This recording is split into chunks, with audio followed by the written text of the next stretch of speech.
నమస్తే. Welcome to our channel. ఈరోజు మనం ఇక్కడ ప్రెస్ క్లబ్‌లో ఉన్నాము. ఇక్కడ మనతోని మాట్లాడడానికి ఒక అక్క ఉంది. మాట్లాడి తెలుసుకుందాం. నమస్తే. నమస్తే అండి. మేమందరం ట్రాన్స్‌జెండర్ కమ్యూనిటీ నుండి ఇక్కడ ప్రెస్ క్లబ్‌లో ఈరోజు ప్రెస్ మీట్ పెట్టడం జరిగింది. నిన్న షీలా అనే ట్రాన్స్ వ్యక్తిని ట్రాన్స్ మహిళని దారుణంగా పట్టపగలు ఉదయం వేళలో బాలనగర్ ఏరియాలో సంతనగర్ బాలనగర్ ఏరియాలో మర్డర్ చేయడం జరిగింది.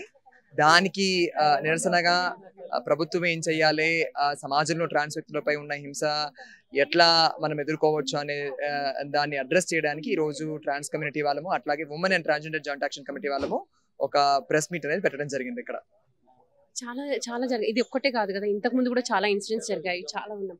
కానీ అవి బయటికి రాలేదు, వెలుగులోకి రాకుండా చేశారు. మరి మీరు ఇప్పుడు ఇంత మీటింగ్ పెట్టి కూడా గవర్నమెంట్ మరి ఎటువంటి రియాక్షన్స్ తీసుకుంటారు అనుకుంటున్నారా?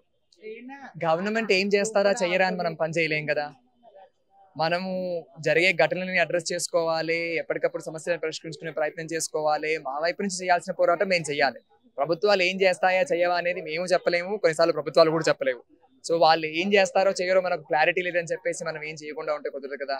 సో కాబట్టి మా వంతు ప్రయత్నం పోరాటం ఎప్పుడు నడుస్తూనే ఉంటుంది. ఎందుకంటే రోజు హింసను ఎదుర్కొనే జీవితాల్లో పోరాటం లేకపోతే ఆ హింసకి ఇంకా ఎక్కువ జీవితాలు బలవుతాయి.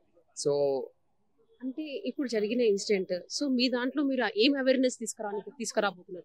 మేము మా దాంట్లో కాదు కదా అవేర్నెస్ తీసుకురావాల్సింది, సమాజంలో అవేర్నెస్ తీసుకురావాలి. సమాజంలో కానీ ఇప్పటికీ మహిళల పైన కూడా అవుతున్నాయి, మీ దాంట్లో కూడా అవుతున్నాయి. కానీ ఫస్ట్ అవి అరగట్టాలంటే గవర్నమెంట్ ప్రికాషన్స్. కానీ కనీసం మహిళ మీద జరిగితే అయ్యో పాపం జాలి దయ అనేది సమాజంలో కనీసం ఉంది. అదే ట్రాన్స్ వ్యక్తుల మీద జరిగితే ఆ ఆలోచన లేదు కదా. ఆ ఆలోచన దృక్పథం ఎప్పుడు కలగదు. వాళ్ళే ఈరోజు చేసుంటారులే అన్న దృక్పథమే కలుగుతుంది సాధారణంగా. అయితే అయ్యిందిలే అన్న ఆలోచనే ఉంటుంది. కాబట్టి అవగాహన మార్పు అనేది ప్రభుత్వంలోనూ రావాలి, సమాజంలోనూ రావాలి. ప్రభుత్వ యంత్రాంగంలోనూ రావాలి, సమాజపు ఆలోచనలు రావాలి. ఆ రెండు ఉంటేనే ఏదైనా ఒకటి. ప్రభుత్వాలు మారి చట్టాలు వచ్చినంత మాత్రాన మీరు అన్నట్టు చట్టాలు బోల్డ్ అని వచ్చాయి. డొమెస్టిక్ వైలెన్స్ యాక్ట్ వచ్చింది, గృహహింస చట్టం వచ్చింది, కట్నాలకు వరకట్న వ్యతిరేక చట్టాలు వచ్చాయి, చైల్డ్ లేబర్ కి చట్టాలు వచ్చాయి. చట్టాలతో అన్ని వచ్చి సరిపోతుందా? సమాజం మారితేనే ఆ చట్టాలకు ఏమైనా విలువ, ఆ చట్టాల ప్రభావం ఏమైనా ఉంటుంది. ఆ సమాజం మారినంత వరకు చట్టాలు ఎన్ని వచ్చినా కానీ దాని ప్రభావం అంతంత మాత్రమే అని గుర్తుంచుకోవాలి. అది సమాజంలో ఎవరైనా గుర్తుంచుకోవాలి. కాబట్టి సమాజాన్ని ఎట్లా మార్చుకోవాలి, హింస లేని సమాజాన్ని ఎట్లా నిర్మించుకోవాలనేది అందరం కలిసి పని చేయాల్సిన విషయం అనుకుంటా. ట్రాన్స్ వ్యక్తులము మేము సమాజంతో పనిచేయడానికి ఎప్పుడు సిద్ధంగా ఉన్నాం.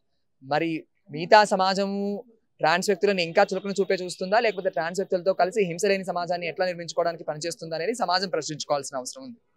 మరి మీరు సమాజానికి ఏం సజెషన్ ఇవ్వాలి? మేము సమాజానికి సజెషన్ ఇచ్చేంత పెద్దవాళ్ళం కాదు కదా. ఇచ్చిన ఎప్పటి నుంచో వింటూనే ఉన్నాం, చెప్తూనే ఉన్నాం. సమాజం సాధారణంగా వినదు, పట్టించుకోదు. సమాజం ఒకసారి వాళ్ళని వాళ్ళు తరిచి చూసుకోవాలి. సమాజంగా మనం ఎటు వెళ్తున్నాము అంటే కేవలము ట్రాన్స్ వ్యక్తులను దృష్టిలో పెట్టుకొని చూడాల్సిన అవసరం లేదు. మన పిల్లల కోసం, మన తర్వాత తరాల కోసం ఎటువంటి సమాజాన్ని నిర్మిస్తున్నాం అనేది మనం ఒకసారి ప్రశ్నించుకోవాలనుకుంటా. అది లేకపోతే అందరికీ సమస్య, కేవలం ట్రాన్స్ వ్యక్తులకే కాదు. ఈ కాలంలో అసలుకి మేము చాలా ఇన్సిడెంట్స్ విన్నాము. రీసెంట్లీ మిమ్మల్నే కాదు, ట్రాన్స్జెండర్స్, రోగినీస్ చాలా అసలు మెయిన్లీ మహిళల పైన కూడా, రీసెంట్లీ చిన్న పాప పైన కూడా, బాలికల పైన కూడా ఉన్నాం. మేము అనుకుంటున్నాము ఫస్ట్ గవర్నమెంట్ నుంచి ప్రొటెక్షన్ వస్తే బాగుంటుందని. మీరేమని? గవర్నమెంట్ నుంచి ప్రొటెక్షన్ ఇంపార్టెంట్, ముఖ్యమే కాదని అనట్లేను. కానీ గవర్నమెంట్ నుంచి ప్రొటెక్షన్ ఇంటికో పోలీస్ ఆఫీసర్ అయితే బెటర్ కదా. గవర్నమెంట్ పోలీస్ ఆఫీసర్ అయితే ఇవ్వరు కదా, ఇవ్వరు కదా, సాధ్యం అవ్వదు కదా, వనరులు లేవు కదా. సమాజంలో పితృస్వామ్యం అనే దృక్పథం ఉన్నంత వరకు ఎంతమంది ఎన్ని ప్రభుత్వాలు ఎన్ని పాలసీలు చేసినా కానీ ఇంట్లో స్త్రీలకు గౌరవం ఇవ్వని ఇల్లు ఉన్నంత వరకు, ఇంట్లో స్త్రీలు తక్కువ అని చూసే సాంప్రదాయం ఉన్నంత వరకు, ట్రాన్స్ వ్యక్తులు కారు అని చూసే దృక్పథం ఉన్నంత వరకు ఏం లాభం? ప్రభుత్వం చెయ్యాలి ఖచ్చితంగా, నేను ఏమీ కాదనట్లేదు. ప్రభుత్వం రక్షణ ప్రొవైడ్ చేయాలి, ప్రభుత్వం సేఫ్టీ ప్రొవైడ్ చేయాలి, ప్రభుత్వం హక్కులను కల్పించాలి, హక్కుల పరిరక్షణ చేయాలి, అవన్నీ చెయ్యాలి. కానీ ప్రభుత్వము సమాజం అనే అతిపెద్ద సముద్రంలో చిన్న విషయం అనేది కూడా మనం గుర్తుంచుకోవాలి. ప్రభుత్వం ఎంత పెద్దగా కనిపించినా కానీ ప్రభుత్వం కొంతవరకు మాత్రమే చేస్తుంది. ప్రభుత్వాలు చాలా ఫెయిల్ అవుతాయి కూడా చేయడానికి. కొన్ని ప్రభుత్వాలు చేయలేకపోవచ్చు అసలు. అలానే సమాజం మొత్తం ప్రభుత్వం మీదే ఆధారపడి ప్రభుత్వం చేస్తేనే మేము ఉంటాము అనుకోవడం నయమా, లేదా సమాజంగా మనం కూడా ఏమన్నా చేద్దాము అని ఆలోచించుకోవడం నయమా అనేది ఆలోచించుకోవాలనుకుంటా.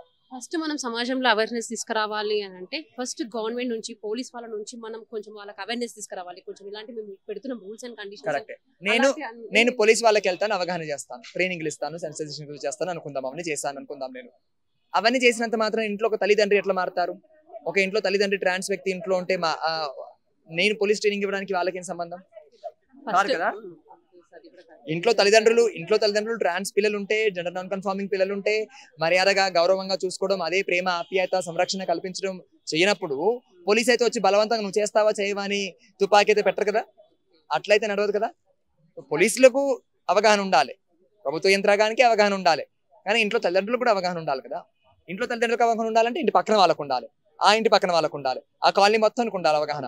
అప్పుడు తల్లిదండ్రులు ట్రాన్స్ వ్యక్తులని వాళ్ళ పిల్లలుగా స్వీకరించడానికి కొంచెం తక్కువ భయం, కొంచెం తక్కువ సంకోచం ఉంటాయి కదా.